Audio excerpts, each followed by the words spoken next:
할렐루야. 예, 오늘 수요일 저녁에도 하나님의 말씀이 여러분의 발에 등이 되고 길에 빛이 되어 우리 믿음의 사람들이 걸어가야 할 옳은 길을 잃어버리지 않고 끝까지 잘 걸어갈 수 있게 되기를 축복합니다. 우리가 지금까지 사무엘서를 살펴보면서 하나님이 이스라엘 백성들이 사람 왕을 요구하실 때에 그게 싫었지만은 하나님은 사울이라고 하는 특출한 인물을 왕으로 기름 부으시고 때가 되매 길르앗 야베스 주민들을 암논 자손의 손에서 구원해내는 사건을 통해서 이제 구체적인 어떤 정부를 구성하게 되고 왕으로 등극하게 되어지는 그러한 일이 일어나게 되어집니다. 11장 마지막 부분에서 사무엘은 그러한 백성들을 길갈로 다 불러 모아서 나라를 새롭게 하자라고 말씀을 했습니다. 그것은 사실 이 사울 정부가 첫 출발을 하는 시점이기도 하지만은 그 시점에서 사무엘이 나라를 새롭게 하자라고 하는 이 말은 하나님이 원하시는 나라, 그 나라가 되게 하자는 의미입니다. 우리가 사사기서와 사무엘서를 통해서 쭉 읽어왔습니다마는 이스라엘 백성들이 하나님이 주신 가나안 땅에 들어가서 하나님이 원하시는 나라를 세운 것이 아니죠. 자신들이 원하는 나라를 세웠습니다. 그래서 하나님을 버리고 이방신을 섬기고 그것 때문에 이방 나라들에게 어려움을 당하면 그 고통 때문에 또 하나님께 부르짖고 그러면 하나님이 또 사사를 보내어서 그들을 구원하시는 이런 사건이 연속적으로 발생을 했습니다. 그 사건들을 통해서 하나님은 이스라엘이라고 하는 나라는 세상 나라들과 다르게 하나님이 통치하시는 나라여야 한다 하는 것을 분명하게 가르쳐 주셨지만은 사람들은 하나님이 아니라 눈에 보이는 사람이 왕의 자리에 앉아 있어야 우리가 마음 놓고 살 수 있겠습니다. 그런 생각으로 끝까지 사람 왕을 요구했던 것입니다.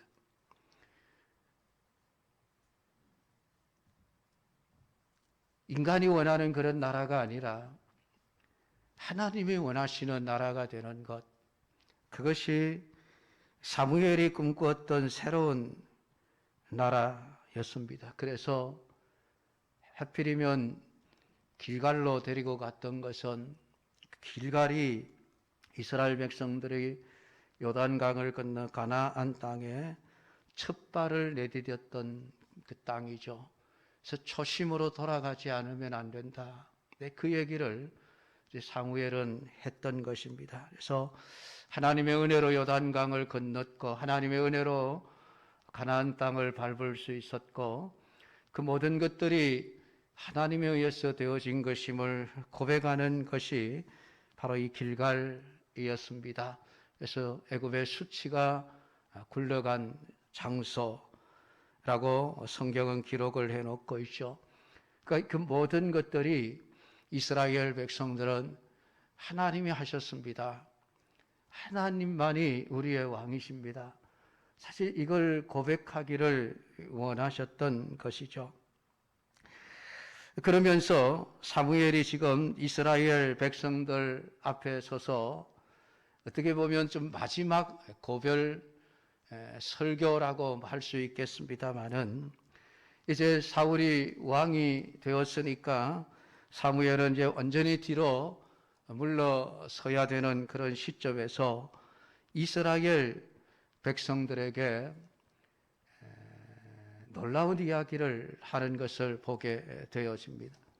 사실 이 이야기는 사무엘 자신의 어떤 그 청렴 결백한 삶에 대해서 이스라엘 백성들에게 인정을 받아내는 그러한 내용으로 되어 있습니다마는 그 본질은 이스라엘 백성들을 책망하는 내용입니다. 그들의 잘못이 무엇인가를 드러내고 있는 내용입니다. 한마디로 말하면은 오늘 설교의 제목처럼 왜 하나님이 아니냐라고 하는 거예요. 왜 하나님이 아니냐? 왜 하나님이 아니고 인간왕을 자꾸 요구하느냐라고 하는 이 이야기를 지금 사무엘은 자신의 삶을 들어서 이야기를 하고 있는 것입니다. 오늘 이 말씀을 우리가 들으면서 하나님에 대해서 내가 어떤 생각과 어떤 태도를 가지고 있는지 그것을 깊이 돌아볼 수 있기를 주님의 이름으로 부탁을 드립니다. 3절에 보면 내가 여기 있나니 여호와께 그의 기름 부음을 받은 자 앞에서 내게 대하여 증언하라. 내가 누구의 소를 빼앗았느냐, 누구의 나귀를 빼앗았느냐, 누구를 속였느냐, 누구를 압제하였느냐, 내 눈을 흐리게 하는 뇌물을 누구의 손에서 받았느냐, 그리하였으면 내가 그것을 너희에게 갚으리라 라는 말을 사무엘이 한 것을 봅니다. 자, 이 말을 보면은 사무엘이 얼마나 깨끗한 사람이었는가 하는 것을 알게 되어지죠. 우리나라에도 이런 지도자가 나왔으면 참 좋겠다 그런 희망과 기대를 가지게 되어지는데, 물론 사무엘 자신이 그 지도자로 있으면서 어떤 백성들에게 어떤 해를 끼치지 않는 그러한 삶을 살아왔다는 것을 이야기하는 것이지만은, 이러한 이야기를 하는 이유가 다른 게 아닙니다. 자신이 깨끗한 사람이다, 내가 이런 사람이다, 그것을 드러내려고 하는 것이 아니에요. 사무엘은 하나님이 어떤 분이신가를 드러내면서 왜 하나님을 인정하지 않느냐는 이야기를 하고 있는 것입니다. 왜냐하면 자신이 그렇게 살 수밖에 없었던 것은 위에 하나님이 계셨기 때문이라는 것입니다. 나는 하나님의 사람으로서, 하나님이 세우신 사람으로서 하나님을 대리하여 너희들을 통치했다. 그러니까 이 사무엘이 누구의 소를 빼앗았느냐, 누구의 나귀를 빼앗았느냐, 누구를 속였느냐, 누구를 압제했느냐, 내가 누구에게 뇌물을 받았느냐라고 하는 질문을 던질 때에 백성들은 그런 적이 없습니다 라고 이야기를 합니다. 그 이야기를 사무엘이 하는 것은 하나님 때문이라는 것이잖아요. 하나님이 이 나라의 통치자로 계셨기에 내가 권력을 잡고 내가 이스라엘 백성들에게 마음만 먹으면은 얼마든지 뭐 소도 빼앗아 갈 수 있고 나귀도 빼앗아 갈 수 있고 압제할 수도 있고 내 마음대로 내가 원하는 대로 할 수 있지만은, 내가 그렇게 하지 않았던 것은 내 위에 하나님이 왕으로 계시기 때문에 그분 앞에서 내가 그렇게 악을 행할 수가 없었다. 지금 그 얘기를 하려고 자신의 이야기를 끄집어내고 있는 것이죠. 그러니까 사무엘은 이런 이야기를 통해서 너희들이 하나님을 섬겨서 손해본 게 뭐가 있느냐, 그 얘기를 하는 것이죠. 하나님이 보내신 자, 나 때문에 너희들이 뭘 손해본 적이 있느냐, 지금 그 얘기를 하는 거예요. 앞서 이스라엘 백성들을 길갈로 데리고 갔던 그 사무엘은 그곳에서 하나님의 구원, 하나님의 그 역사하심을 다시금 떠올리게 하고 하나님을 의지하는 백성으로 새롭게 세우기 위해서였던 것입니다. 그러니까 하나님이 사사로 세웠던 이 사무엘 자신이 이스라엘 백성들을 통치하는 그 동안에 무슨 문제가 있었느냐, 무슨 잘못이 있었느냐, 그런데 왜 너희들이 인간 왕을 구하느냐라고 하는 겁니다.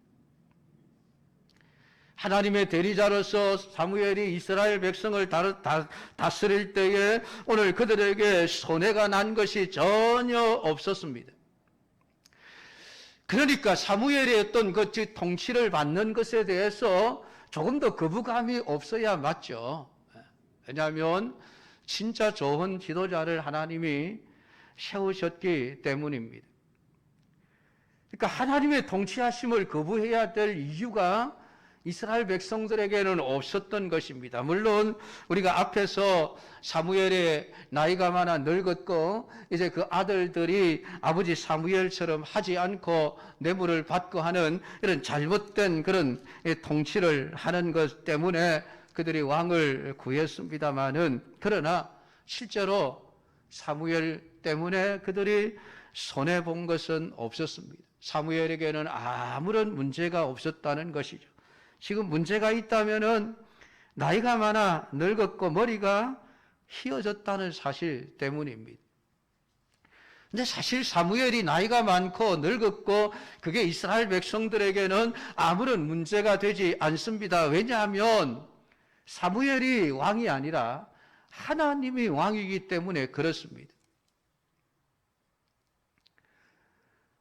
오늘 이스라엘 백성들의 그 나라가 부강한 나라가 되느냐 아니냐라고 하는 것은 하나님의 손에 전적으로 달려있는 문제였습니다. 그러니까 이스라엘 백성들은 사무엘을 보는 게 아니라 사무엘 뒤에 계시는 진짜 왕이신 하나님을 본다면은 사무엘이 늙었고 그의 아들들이 잘못되고 하는 것들이 그게 큰 문제가 되지는 않는다는 것입니다. 왜냐하면 하나님이 공정하게 일들을 처리하실 것이기 때문입니다. 그런데도 불구하고 이스라엘 백성들이 사람 왕을 자꾸만 구한다는 것은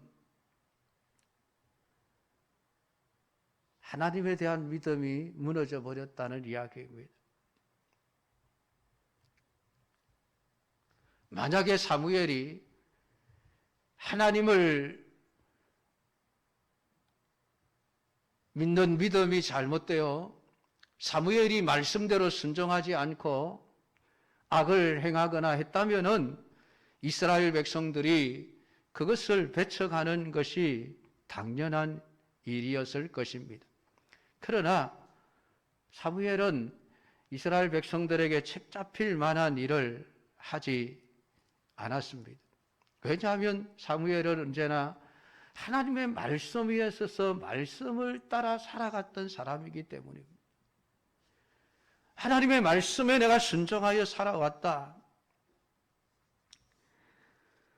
사실 사무엘이 지금 하고 있는 이 이야기, 누구의 소를 빼앗느냐, 누구의 나귀를 빼앗는다는 것은 힘 있는 자가 힘 없는 자에게 행하는 악한 행위죠.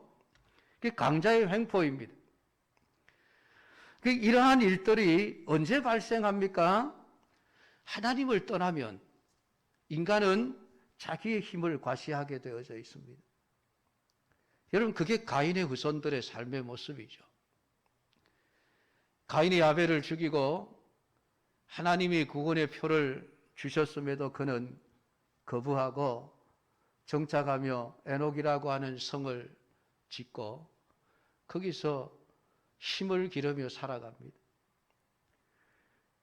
그러니까 하나님을 떠난 가인의 그 삶 속에서 태어나는 그의 후손들은 전부 폭력적이죠. 힘이 있으면 장땡이다 그러죠.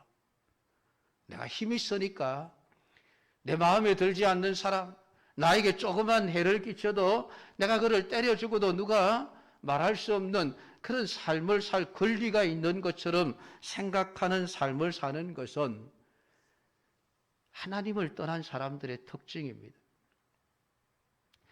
하나님이 없으면은 내가 힘이 있으면 있는 만큼 그 힘으로 악을 행하게 되어져 있는 것이죠.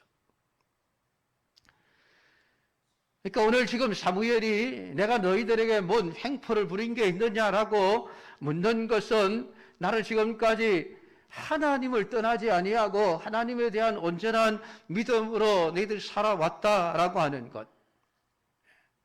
그래서 너희들에게 아무런 문제가 없었지 않느냐. 그런데도 왜 따로 왕을 구하느냐라고 하는 이 질문을 지금 간접적으로 하고 있는 것이죠. 그것이 오늘 하나님이 너희들을 담론하실 것이라, 너희와 담론하실 것이라 라는 말 속에 담겨 있습니다. 하나님이 따져보자는 얘기죠. 하나님이 내가 너희들에게 도대체 뭘 잘못했는데 너희들이 나를 이렇게 푸대접하느냐라고 하는 이야기입니다. 왜 나를 택하지 않고, 왜 나를 왕으로 인정하지 않고 왜 사람 왕을 자꾸만 구하느냐라고 하는 거 한번 따져보자라고 하는 그런 이야기죠. 여호와 앞에서 너희와 담론하리라 라고 말하고 있는 것은 하나님이 지금까지 우리를 위하여 행하신 모든 일들, 6절부터 너희 조상들을 애굽 땅에서 인도하여 내신 이가 하나님이 아니시냐? 그러니까 하나님이 너희와 너희 조상들에게 행하신 모든 공의로운 일에 대하여 한번 따져보자 하는 것이. 누가 잘못이냐? 하나님이 잘못한 게 있느냐? 그래서 지금 이 8절부터는 계속해서 하나님이 이스라엘 백성들을 위하여 행하신 일들을 쭉 기록을 해놓고 있습니다.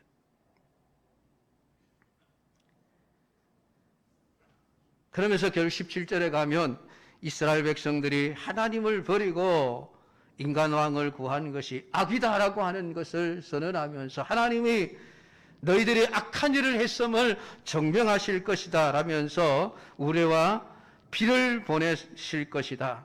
그래서 너희의 죄악이 크다는 것을 밝히 알게 하시리라 말씀을 하십니다. 그리고 실제로 그날에 하나님께서 우레와 비를 그 땅 위에 내리시면서 오늘 사무엘을 통한 하나님의 말씀이 진실이었음을 그대로 증명해내고 있는 것이고, 이스라엘 백성들이 하나님을 버리고 인간왕을 구한 것이 악이라는 사실을 지금 분명하게 드러내고 있는 사건임을 우리는 볼 수가 있습니다. 사랑하는 성도 여러분, 여러분에게 하나님은 어떤 분이십니까? 이스라엘의 하나님이 아니라 여러분의 하나님으로 하나님이 부족한 부분이 있으십니까?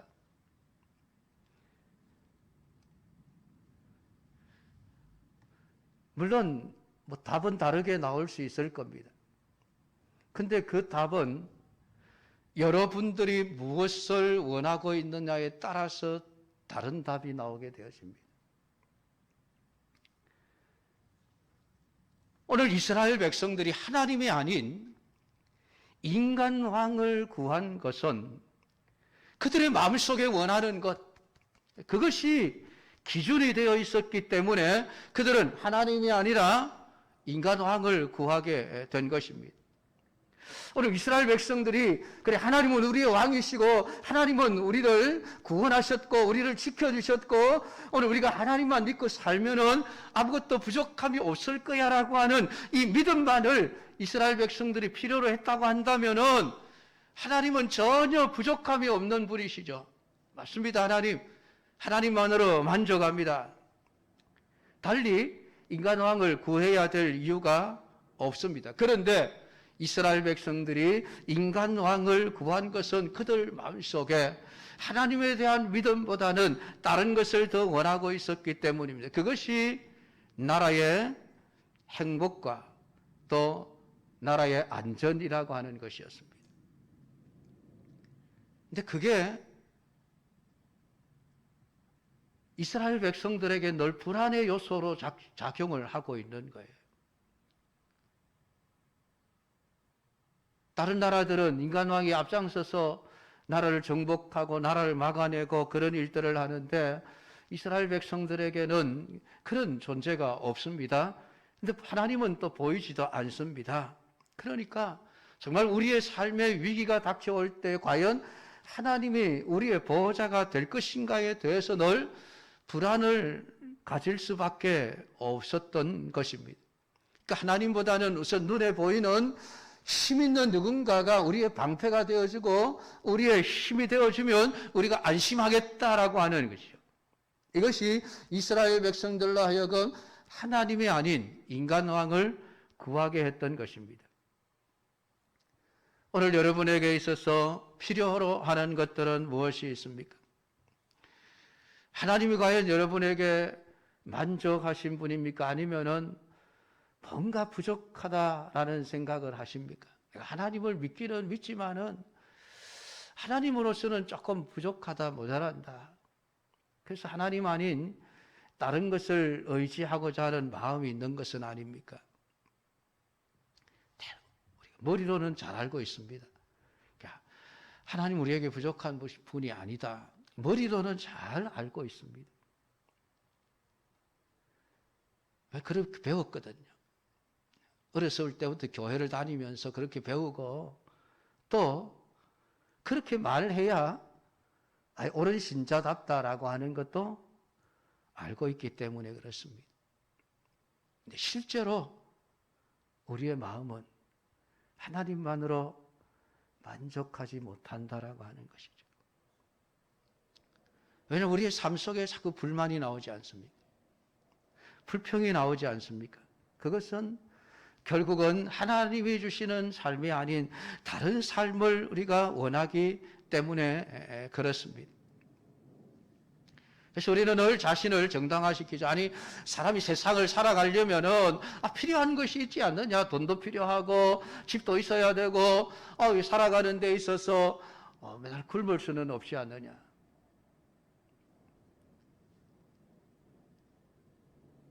우리 육신의 필요를 위해서 우리는 하나님이 아닌 다른 것들이 또 필요하다라는 생각을 우리는 하게 되어지는 것입니다.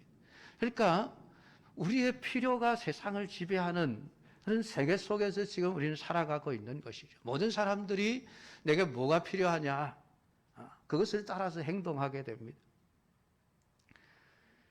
필요하니까라고 하는 이것 때문에 인간의 모든 욕망을 정당화시켜 버리죠. 그 살인도 서슴지 않고 도둑질도 서슴지 않고 그러면서도 자신은 그게 죄라고 여기지를 않는 것이죠.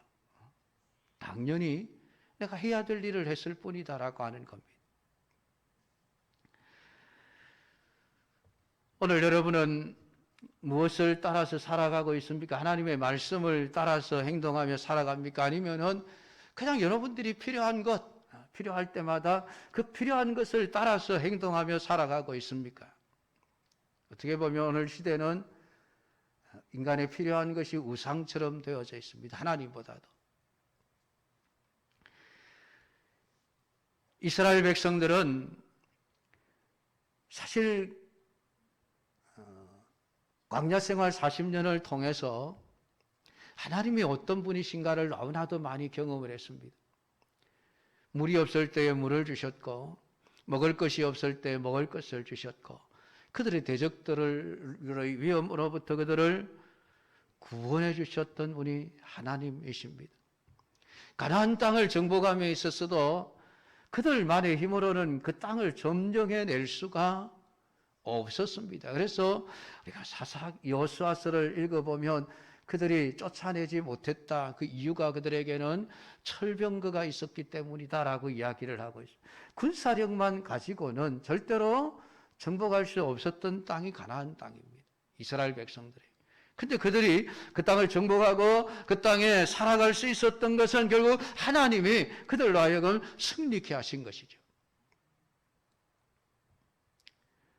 그렇게 하나님이 우리 자신들에게 필요한 것들을 때를 따라 공급해 주시는 것들을 충분히 경험했음에도 불구하고 지금 그들은 그들의 필요를 위해서 하나님을 버리고 있는 것입니다.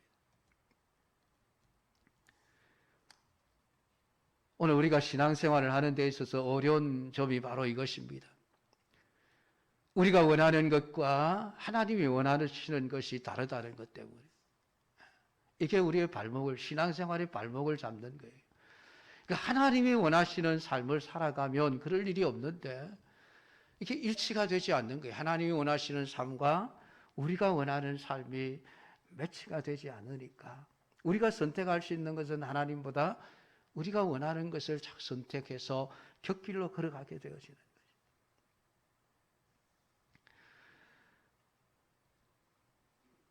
오늘 사무엘은 이스라엘 백성들에게 그런즉 가만히 서 있어라.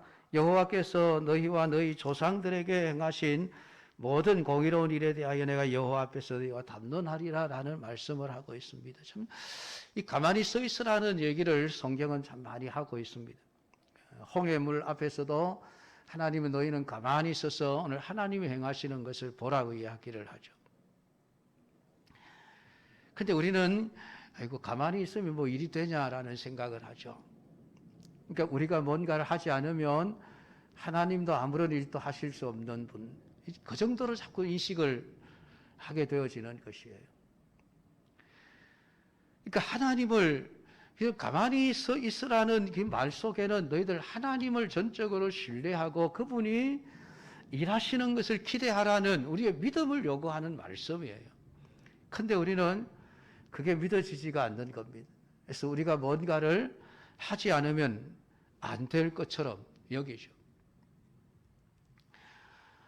시편 46편 10절에서도 너희는 가만히 있어 내가 하나님 됨을 알지어다. 내가 열방과 세계 중에서 높임을 받으리라 하시더라. 하나님은 하나님의 하나님됨을 알 수 있는 길은 우리가 가만히 서 있는 경우다라고 이렇게 말씀을 하고 있는 거예요. 우리는 우리가 뭔가를 하면 결국은 이건 내가 했다라고 말하게 되어지죠.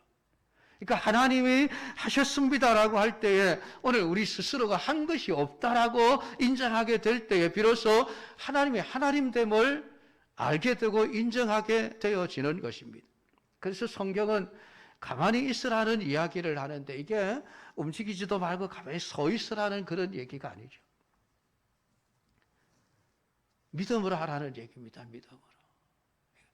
내가 하지 않으면 안 되게 하는 것이 아니라 하나님이 하신다는 그 믿음으로 하는 일이 되어져야만 한다는 것이죠. 그러니까 이스라엘 백성들은 가만히 있을 수가 없는 겁니다. 지금 주변에 있는 여러 나라들은 막 왕을 세워서 나라가 부강해지는데 우리는 왕도 없이 이대로 그냥 있었어도 되겠느냐?